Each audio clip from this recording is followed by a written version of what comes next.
ស្ងាត់ខ្យល់ត្រជាក់ប៉ះចិត្តខ្ញុំអារម្មណ៍ឈឺចាប់មិនដឹងនិយាយនឹងនរណារូបអូននៅតែច្បាស់ក្នុងភ្នែកខ្ញុំទូមបីអូនទៅឆ្ងាយមិនត្រឡប់វិញ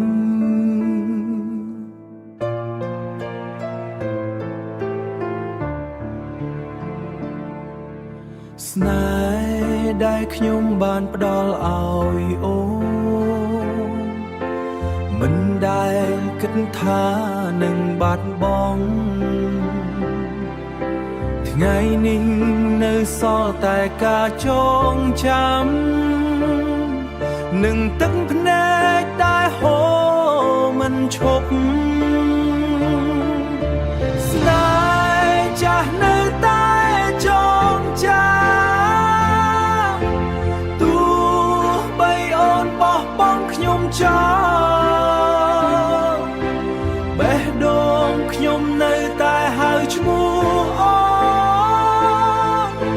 សូមអូនវិលត្រឡប់មកវិញបើសិននៅមានស្នេហ៍តិចតួចកុំឲ្យខ្ញុំរស់នៅក្នុងការឈឺចាប់ដែលគ្មានថ្ងៃអាចភ្លេចអូនបានរូបថតចតចាស់នៅតែខ្ញុំរក្សាទុកជាស្នាមអនុស្សាវរីយ៍មិនអាចលុបចោលសំលេងអូននៅតែឮក្នុងបេះដូងដូចជាអូនមិនដែលទៅណាឆ្ងាយស្នេ